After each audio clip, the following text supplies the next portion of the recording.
On va pouvoir démarrer cet insider du mois d'avril qui est consacré à un outillage pour l'évaluation et l'homologation des niveaux de sécurité des entreprises, qui est un dispositif qui a été déployé en Nouvelle-Aquitaine. Et pour en parler, on va recevoir Guy Flamand, qui est donc le directeur du campus cyber Nouvelle-Aquitaine, qui prendra la parole très prochainement. Juste avant, en toute petite introduction, j'ai la traditionnelle slide des Actu Campus à vous présenter.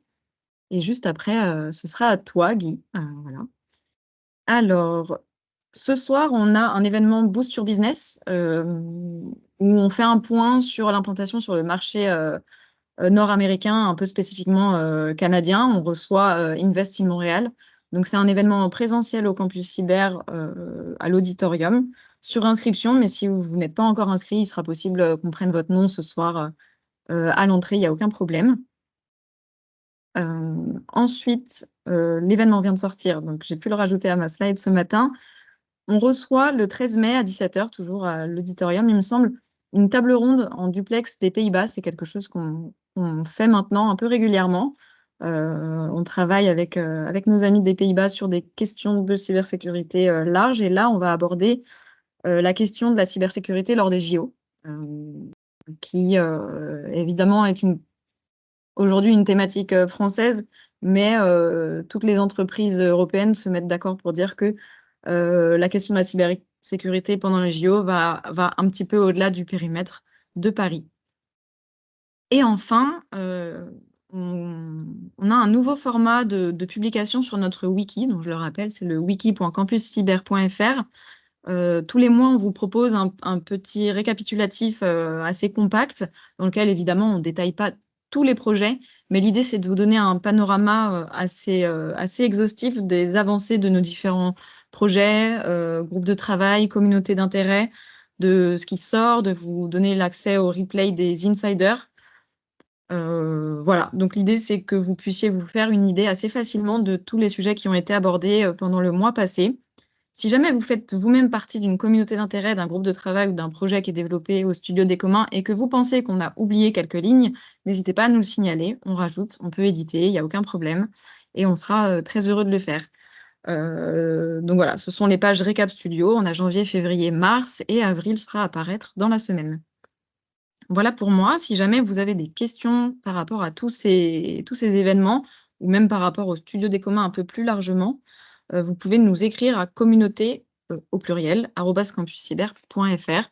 C'est l'adresse de l'équipe du Studio des communs. Voilà de mon côté, Guy, je vais pouvoir te passer la parole pour parler de ton dispositif, de mon aide cyber à Nice 2. Et tu sauras bien mieux expliquer que moi. Donc, si tu le souhaites, je te laisse la main. Avec plaisir, merci beaucoup Angèle. Alors bienvenue à toutes et à tous. On va passer un petit peu de temps heu, sur mon aide cyber, qui est la première brique, d'un dispositif qu'on veut plus large, et qu'on met à disposition, quand il sera fini, dans son intégralité à toute la communauté Campus Cyber. L'idée, c'est vraiment, l'idée générale, c'est de créer un cadre que tout le monde puisse s'approprier et qui éclaire, la montée en maturité et en compétences, des entités françaises et pourquoi pas européennes. On le verra tout à l'heure, mais je veux pas spoiler. Alors déjà, mon aide cyber, je vais me présenter déjà quand même, effectivement, Guy Flamand, je suis le directeur du campus cyber de Nouvelle-Aquitaine, qui est le deuxième campus cyber, territorial de France après celui de Lille et avant tous les autres, puisque j'espère que les initiatives campus vont pouvoir, se multiplier dans toutes les régions de France.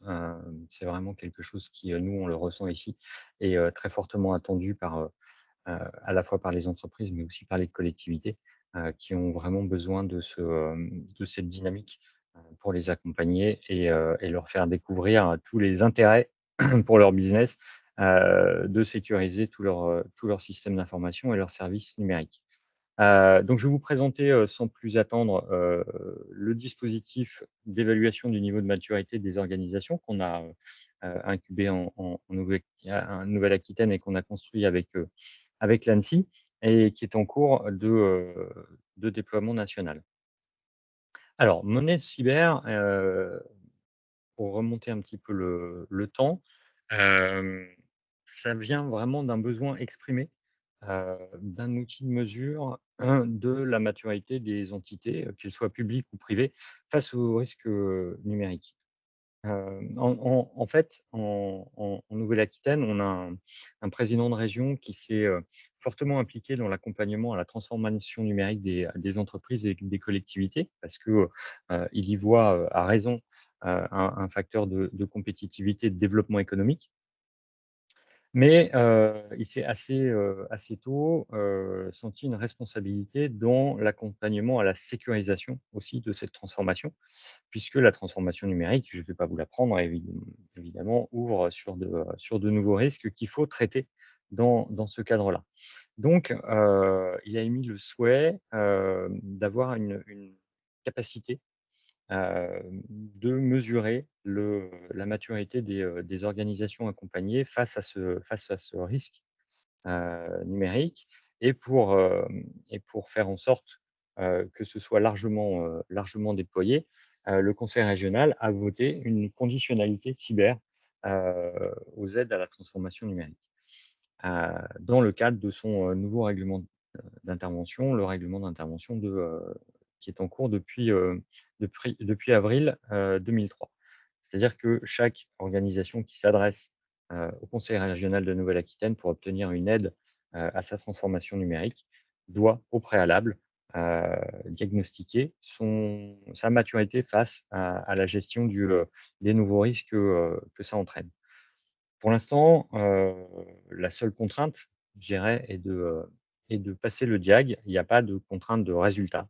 C'est-à-dire que vous soyez une entité très, très mature, assez bien protégée ou au contraire, vraiment débutante en termes de sécurité, l'aide heu, vous sera octroyée de la même façon. Peut-être qu'on vous incitera à faire rentrer dans votre demande, un accompagnement ou le déploiement d'outils de sécurité. Mais pour l'instant, voilà, c'est le simple fait, de passer le diagnostic est suffisant, mais c'est néanmoins nécessaire. Hem Et dans ce cadre-là, on a cherché à construire un outil et on s'est rapproché de notre, délégué régional de l'ANSSI préféré, Martin Véron, qui, dans le cadre de sa mission, avait fait un peu le même constat que nous, qui était que, les entités qu'on était allés voir, essentiellement, des PME ou des collectivités, relativement petites, avaient vraiment une faible maturité en cyber. C'est-à-dire qu'on n'était même pas au niveau hem, des réflexes d'hygiène informatique, qui étaient pas mis en place et une difficulté à vraiment se saisir du sujet pour passer à l'action. Parce que alors pour tout un tas de raisons, la première étant que cette absence de maturité les freine dans l'évaluation de leur niveau en cybersécurité. Elles ont du mal à se positionner, par manque de compétences ou d'informations. Information qui n'est pas forcément très facile, malgré tout ce qu'on peut mettre en place, n'est pas très facile à s'approprier. Hem donc elles ont besoin d'un accompagnement sur ces toutes premières phases, un peu de découverte, des enjeux et des mesures à mettre en place. Le constat aussi, c'est que, du fait de cette faible maturité, l'autodiagnostic n'est pas adapté. Il faut vraiment, il faut vraiment les accompagner. Il y a vraiment un besoin d'accompagnement, d'explication tout au long des questions qui sont posées, pour être en capacité de s'approprier le sujet. Et puis, il faut aussi réussir à transcrire les constats qu'on fait pendant ce diagnostic en plan d'action, heu, formalisé pour permettre la prise en compte et le déclenchement, d'actions de mise en sécurité. Heu, constat corollaire, c'est que, l'offre habituelle, des entreprises, de la filière, c'est-à-dire d'audit, et de pentest, hem, sont absolument pas adaptées à des entreprises de très faible maturité, Ce le sera plus tard, on espère, mais pour l'instant, en tout cas au début de la démarche, ça semble vraiment pas adapté et c'est le retour qu'elles nous ont fait. Alors fort de ces constats, on a décidé, avec l'ANSSI, sur un projet qui est vraiment porté par notre délégué régional, mais sur lequel on a mobilisé toute la filière, cyber Néo-Aquitaine. On a décidé de créer un outil, pour réaliser, des diagnostics de maturité de manière plus, plus industrielle. Le but du jeu était vraiment, d'être à la hauteur de l'attente de nos territoires. Pour vous donner un ordre d'idée, la région Nouvelle-Aquitaine, c'est presque 800 000 entreprises, dont 10% de PME, à peu près 90% de TPE. Donc il faut être tout de suite en capacité de répondre à ces enjeux-là. C'est pas en faisant un outil qui nous permettra de faire une dizaine de diagnostics par an qu'on va s'en sortir. Le but du jeu, c'est d'en faire plusieurs milliers, qui nous permettent d'avoir un impact vraiment, vraiment significatif. On a donc expérimenté, différents systèmes de diagnostic, hein, différents enchaînements de questions, avec différentes échelles de technicité sur à peu près 300 diagnostics qu'on a réalisés, pendant la phase d'expérimentation pour, à la fin, finir sur un objet qui nous semblait, couvrir vraiment le secteur qu'on cherche à atteindre, c'est-à-dire la TPE-PME, et qui nous permettent d'être relativement efficaces. Le dispositif a séduit l'ANSSI, hein, puisqu'une start-up d'État a été créée pour l'occasion, en dans le but de penser le passage à l'échelle dès le départ. C'est vraiment pas un outil qui a vocation à rester en Nouvelle-Aquitaine, c'est vraiment un outil qui a destination, à être diffusé sur la France entière. Donc il fallait vraiment penser, cette mise à l'échelle dès le départ. Heu, Comment ça marche? Aujourd'hui, Mon Aide Cyber, c'est une plateforme, web qui permet la mise en relation entre une entité qui souhaite, suivre un diagnostic et un aidant. Un aidant, c'est une personne de la société civile, hein, ça peut être un fonctionnaire, d'une collectivité territoriale, ça peut être, un agent d'une agence de développement et d'innovation, ça peut être des membres, du campus cyber, ça peut être, on en a quelques-uns, des professeurs de l'éducation nationale, notamment sur les BTS, SEO. C'est tout un tas de personnes qu'on forme, ici au sein du campus cyber, Nouvelle-Aquitaine, mais qui peuvent être, qui seront formés dans d'autres régions, plus tard. On a déjà commencé, qui signent une charte d'engagement, hein, notamment, pour éviter, que les approches, soient trop directement liées à de la prospection commerciale pour ceux qui sont concernés et à qui on explique les principes déjà du diagnostic et la suite, voulue sur la mise en place de ce diagnostic. Alors, pour vous donner un ordre d'idée, en région Nouvelle-Aquitaine, on a déjà formé un peu plus de 500 heu, aidants qui réalisent déjà, aujourd'hui des diagnostics. Alors la plateforme a mis un petit peu de temps à se mettre en route, dans la dans dans on a utilisé la version bêta, sur le 1er trimestre, 2024.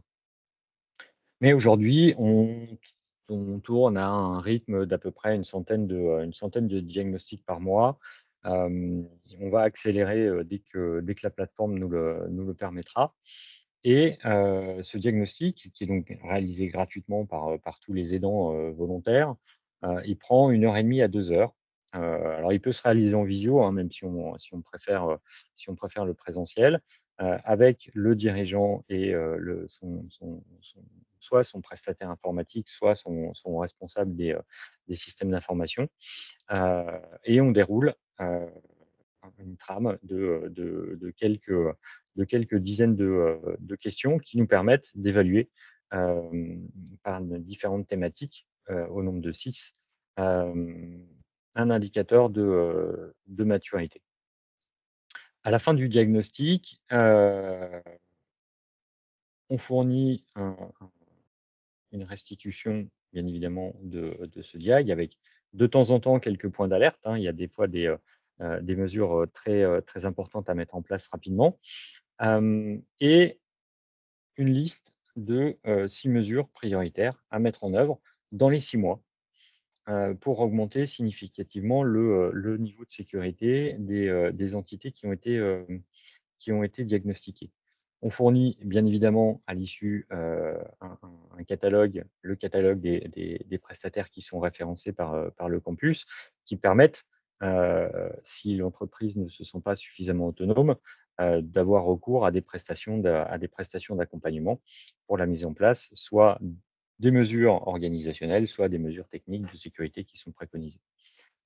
On fournit évidemment aussi les contacts utiles de la région, les coordonnées du délégué Annecy, des brigades de gendarmerie numérique qui sont disponibles, et bien évidemment le numéro d'appel du CISORT régional. Et ce package-là permet aux entreprises de s'approprier un petit peu le sujet cyber. On les oriente aussi vers des ressources complémentaires, soit de la documentation présente sur le site de l'ANSSI, cyber.gouv.fr, mais également euh, un certain nombre de services gratuits qui sont déployés par le campus cyber en région.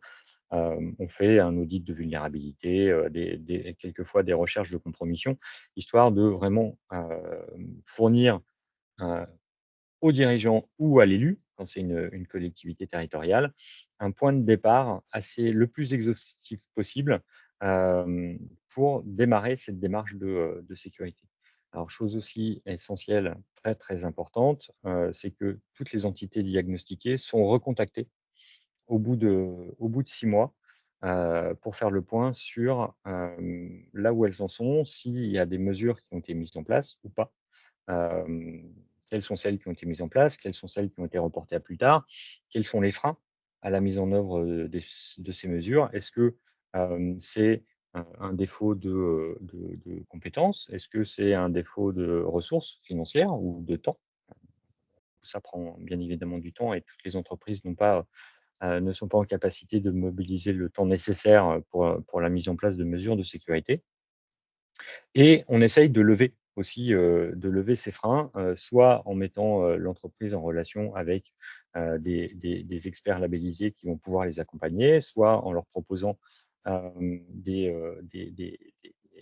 embauches sous forme, d'alternance ou de jeunes professionnels, qui cherchent, des missions au sein d'entreprises pour mettre en place ces mesures de sécurité. Vous l'avez compris, ce système, de diagnostic, il n'a pas vocation à être du one shot, il a vocation à être un point de départ, d'une démarche plus large. Alors on a fait quelques petites mesures, sur les quelques centaines de diagnostics qu'on a déjà réalisés, notamment, pour voir quelles étaient, la dynamique qui est enclenchée. Alors on a eu d'assez bonnes surprises, puisque on a mesuré que dans 90 des cas, jusqu'à présent, dans 90 des cas, les entités diagnostiquées mettaient en œuvre, les mesures qui étaient préconisées. À peu près la moitié, le faisait toute seule, notamment quand les mesures sont, simples, rapides et assez peu chères à mettre en place, et la moitié se faisait accompagner, en achetant, soit des prestations d'accompagnement, auprès de la filière, soit, en mettant en place des nouvelles solutions de sécurité. Alors, qui un EDR, un pare-feu ou une solution de sauvegarde sécurisée. Les solutions diffèrent bien évidemment en fonction des entreprises. Mais on a ce sentiment-là qu'on espère qui va se voir conforté dans les quelques centaines de diagnostics qu'on est aujourd'hui en train de réaliser. C'est que vraiment, ça permet de lancer de lancer une dynamique puisque, les diagnostics qui sont réalisés par les aidants sont réalisés de manière complètement impartiale, hein. L'idée, c'est pas d'essayer de fourguer des solutions de sécurité à l'issue, hein. L'idée est vraiment de fournir des mesures objectives, d'augmentation de la sécurité des systèmes d'information des entreprises, diagnostiquées. Et c'est ce positionnement de tiers de confiance, qui est vraiment, très, très bien ressenti de la part des entreprises et qui enclenche le mouvement. Alors, fort de cette expérience-là, on a voulu, et en application aussi, du rapport PME, qu'a fait le campus cyber l'année dernière, aller plus loin et continuer à investiguer, ce qui pourrait se passer après puisque, un bon nombre des entreprises, et des collectivités qui sont aujourd'hui, qui font aujourd'hui l'objet de ces diagnostics vont être à, plus ou moins courte, échéance, confrontées à des enjeux de conformité. Que ce soit dans le cadre de NIS2, de DORA, de REC, enfin de toutes les, tous les nouveaux cadres de conformité qui sont en train de se mettre en place ou soit avec indirectement, de par leur relation avec leurs donneurs d'ordre, il va arriver assez rapidement, un enjeu de conformité, soit direct, soit indirect et on veut aussi les accompagner dans ce cadre-là puisque après tout, le niveau de maturité qu'on évalue et les mesures d'amélioration de la feuille de route, qu'on leur fournit peuvent devenir quelque part le point de départ d'une démarche de conformité, et d'augmentation, des niveaux de sécurité pour peu que les étapes intermédiaires qui vont du niveau, qu'on a mesuré jusqu'à, la conformité soient compréhensibles et accessibles, heu, aux chefs d'entreprise ou aux collectivités. Donc dans ce cadre-là, on a, tout de suite pointé, une nécessité de cohérence avec l'existant. Heu, on a beaucoup de cadres, sur lesquels sont jugés, la conformité des niveaux de sécurité des entités. On a le cadre de la DGA, enfin le référentiel de maturité cyber, la CMMC américaine dans sa version 1 et 2. On a une excellente, initiative, hem Air Cyber, qui définit déjà un grand nombre d'exigences et qui est particulièrement bien faite. Et puis on a bien évidemment, les référentiels plus officiels et qui sont réglementaires de la NIS2 et puis de la LPM.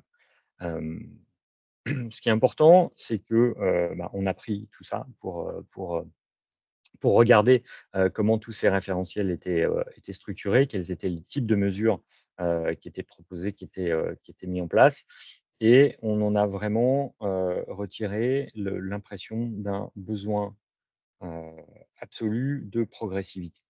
Heu et c'est pas ce qui est, et c'est pas forcément ce qui est le plus facile, hem, puisque, il faut en tout cas, c'est le constat issu de nos discussions avec les chefs d'entreprise, hem, la chose à combattre, c'est l'impression de faire du travail pour rien, et ça, c'est vraiment quelque chose qu'on a retenu de nos échanges. C'est que trop souvent, les chefs d'entreprise ont l'impression que, tout ce qu'ils font à un moment, heu, notamment au tout début de leur démarche, ils veulent pas entre guillemets, «le mettre à la poubelle», 1 an plus tard quand ils auront progressé en niveau de maturité. Il faut vraiment les rassurer sur le fait que tout ce qui va être mis en place, va être conservé et que en fait, les mesures, et de sécurité vont se compléter au fur et à mesure de la montée en maturité de l'entreprise, peut-être de son développement aussi, puisqu'on est sur quand on parle de PME, de TPE, PME, tout cet écosystème est très dynamique, hein. Les entreprises, grossissent, se consolident, fusionnent parfois, et tous ces investissements, qui sont faits sur la sécurité ne doivent pas être perdus, au fur et à mesure que la maturité augmente. Donc vraiment, c'est ce double besoin de cohérence avec l'existant et de progressivité, dans la montée en niveau de maturité. Donc, ce qu'on a essayé de faire aussi, c'est de dire, de voir les avantages de cette structuration de de la montée progressive en maturité cyber. C'est que même si, bah, bien sûr, il faut créer des étapes, il faut créer des outils pour accompagner cette démarche. L'idée, c'est quand même que, se doter d'une échelle, progressive de montée en maturité, ça permet de simplifier, les démarches de mise en conformité parce que ça permet de créer des repères, un cadre intermédiaire. C'est pas la conformité ou rien. Voilà. On a beaucoup discuté avec des entités qui demain seront, des entités importantes au sens de NIS2. Heu, Elles ne se voient pas du tout, du tout, du tout de partir dans la nature, hem, pour, heu, pour, heu, pour viser la conformité, même avec des accompagnements, par des entreprises qui sont expertes, qui sont, bien établies et qui maîtrisent, heu, ces sujets-là. Elles ont besoin de s'approprier le sujet et de pouvoir le planifier, de pouvoir, provisionner les investissements, hem, parce que, c'est une démarche qui ne va pas se faire du jour au lendemain et qui va nécessiter en plus, la montée en puissance de toute la filière cyber. Aujourd'hui, enfin, faut le constater, alors je ne sais pas ce qu'il en est de la région parisienne, parce que je l'ai quittée depuis trop longtemps, enfin, mais quand je l'ai quittée, c'était pas terrible, heu et en tout cas, c'est la réalité aujourd'hui en Nouvelle-Aquitaine. Le tissu d'entreprise locale, de la filière cyber n'est pas dimensionné pour accompagner, hem complètement et rapidement et de manière structurée l'ensemble des futures entités importantes et essentielles au titre de NIS 2. On a fait le décompte sur la région Nouvelle-Aquitaine, c'est plus de 5 000 entreprises.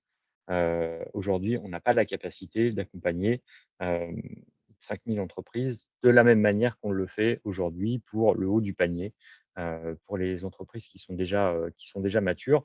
On a trop peu d'expertise disponible, donc il faut absolument qu'on apprenne à garder les expertises pour les plus hauts niveaux de maturité et qu'on on arrive à industrialiser, la montée en maturité des plus petites. Sinon, on va en laisser sur le côté de la route et c'est vraiment ce qu'on cherche à éviter. Du coup, en mettant un petit peu tout ça dans la machine à laver, et en discutant, assez régulièrement avec l'ANSSI, on a décidé de s'approprier la logique qui va sous-tendre NIS2. En tout cas dans les premières versions, que l'ANSSI nous a envoyées, qui est vraiment une approche par objectif de sécurité. Heu, c'est un peu comme ça qu'est construite, le cadre qui est construit, pardon, le cadre de conformité, NIS2. C'est une approche par objectif de sécurité dont on va parler, juste après. Mais qui p un énorme avantage, c'est que, cette approche par objectif permet de construire une évolution des mesures opérationnelles, à mettre en œuvre. Donc, alors tout ça n'est pas très clair, hein, j'en ai bien conscience. C'est pour ça que, j'ai fait quelques slides, pour vous expliquer, la différence, entre un objectif de sécurité et les mesures qui peuvent être mises en place en fonction, des niveaux de maturité. Alors, grosso modo, les objectifs de sécurité sont, découpés en 4 grosses familles, hein: gouvernance, protection, défense et résilience, hem, qui permettent voilà, de décrire un petit peu tout l'éventail de ce qu'il faut mettre en place pour arriver, heu, jusqu'à un niveau de sécurité qui soit conforme au niveau de risque de l'entreprise et à son niveau de maturité, donc qui soit acceptable, par la structure qu'on est en train d'accompagner. Je vais vous donner un exemple, notamment sur au niveau de la gouvernance, hem, sur, heu, la différence, entre, un objectif de sécurité et une mesure de sécurité et puis sur la progressivité des mesures. Par exemple, si on prend un objectif de sécurité, de gouvernance qui concerne la connaissance du système d'information. Heu, sur un niveau de maturité très faible, la connaissance de son système d'information, ça va déjà consister à en faire l'inventaire. Alors, ça va peut-être faire tomber quelques spécialistes de leur chaise, mais sur les 300 entités diagnostiquées dans le cadre de la préfiguration du dispositif Mon Aide Cyber, 98% des entreprises n'avaient pas l'inventaire du matériel. Euh, alors, comment voulez-vous commencer à défendre un système d'information si vous ne connaissez déjà pas les équipements qui le constituent? Donc, au tout premier niveau, bien évidemment, la première des mesures sera de faire l'inventaire du matériel. À un deuxième niveau, on va peut-être commencer à parler de cartographie de flux et à la fin, on sera sur des niveaux d'exigence beaucoup plus élevés de connaissance du système d'information, des matériels, bien évidemment, mais aussi des logiciels qui tournent dessus, des systèmes d'exploitation, une vraie cartographie des flux, etc. Mais tout ça va se construire petit à petit en fonction de la taille de l'entreprise, mais aussi de sa maturité et de ses moyens, y compris humains, en temps, à pouvoir abonder à ces objectifs de sécurité. Donc, tous ces objectifs de sécurité qui sont absolument invariants de la TPE au grand groupe, de l'entité très peu mature jusqu'à l'OIV. Hem, les objectifs sont partagés. Je répondrai aux questions tout à l'heure. Très bonne question sur la carte des flux, sous forme de boutade. Hem Les objectifs se déclinent en un ensemble de mesures qui sont progressives, qui s'enchaînent et surtout qui peuvent se capitaliser, d'un niveau à l'autre et ça permet, hem, une progressivité de mise en place des outils, donc un étalement des investissements et puis de l'acquisition de compétences. Heu, il faut voir que le sujet cyber en entreprise, pour être appréhendé correctement, il faut construire aussi les compétences. Il faut développer non seulement bien évidemment, la compétence des équipes techniques, qu'elles soient internes ou externalisées, mais aussi les compétences du dirigeant parce que c'est quelque chose de très important si on veut que le sujet vive dans la durée et qu'il soit pris au bon niveau. Hem, Puis c'est aussi pour la filière des ressources d'expertise qui sont économisées, puisqu'on on ne les consacre plus, aux entités les moins matures, mais au contraire, on est en capacité de les orienter vers les plus matures, là où cette expertise aura le plus de valeur ajoutée. Et puis, bah, faut pas se cacher, non plus. Dès qu'on standardise, on acquiert aussi une capacité à industrialiser plus facilement, que ce soit les outils ou les prestations d'accompagnement. Alors, c'est vraiment ce cadre-là qu'on veut développer, et qu'on veut développer dans, je vous l'ai dit tout à l'heure, une cohérence avec les parcours, d'accompagnement existants, que ce soit ceux de l'ANSSI, hein, vous pouvez les voir là sur la slide, hein, le parcours fondation, intermédiaire, avancé, renforcé, hem, auquel on rajoutera bien évidemment, la partie, originelle qui est, la sensibilisation, le diagnostic de maturité initiale en aide cyber et la mise en œuvre de la feuille de route avec une progressivité des mesures, et une progressivité de la complexité des outils à mettre en œuvre, heu, pour, atteindre les objectifs de sécurité propres au niveau de sécurité heu, qui sont définis. Hem, une évolution, ça je pense qu'il ne faut pas s'interdire, une évolution des mesures en fonction de la menace. Aujourd'hui, comme c'est le cas pour mon aide cyber, les outils de diagnostic, mais aussi, les mesures préconisées sont très orientées vers le rançongiciel, puisque ça reste malheureusement, une grosse part de la menace, même si ces dernières semaines ça a un petit peu baissé, ça reste quand même le gros des attaques, automatisées, et très générales. Mais demain, il faudra être en mesure de faire évoluer ce cadre-là en fonction de l'évolution de la menace. Et chose très, très importante, sur laquelle on veut vraiment appuyer, c'est que avant d'être une démarche réglementaire, il faut que ce soit une démarche volontaire. C'est-à-dire qu'il faut que, ce soit la direction de l'entreprise ou les élus qui se, heu, qui se mobilisent et qui prennent leurs responsabilités. Et c'est pour ça qu'on on envisage plutôt de développer sur la base de ces outils un nouveau cadre d'homologation et non pas de certification ou de labellisation. Parce que on veut que ce cadre qui permet la valorisation des investissements, puisque à chaque niveau que vous franchissez, vous aurez un certain nombre d'avantages. Euh, Notamment, on travaille beaucoup avec le secteur assurantiel qui est très très intéressé par la définition de niveaux d'homologation, puisque ça correspond à des niveaux d'assurabilité pour eux. Une cohérence, bien évidemment, avec les certifications existantes. Voilà, l'entité qui est niveau bronze ou argent sur AirCyber doit pouvoir se retrouver sous forme d'équivalence. Mais c'est là où on veut absolument parler d'homologation, parce qu'on veut que l'engagement des dirigeants soit affiché, ainsi que l'acceptation explicite des risques résiduels. Bien évidemment, quand vous êtes sur un parcours de sensibilisation ou un parcours fondation, vous n'êtes pas, et même d'ailleurs si vous êtes sur un parcours renforcé, vous n'êtes pas 100% bulletproof à l'abri d'une attaque cyber qui porte et qui ait des conséquences dramatiques sur votre système d'information. Ça, il faut le comprendre et il faut le comprendre dès le début.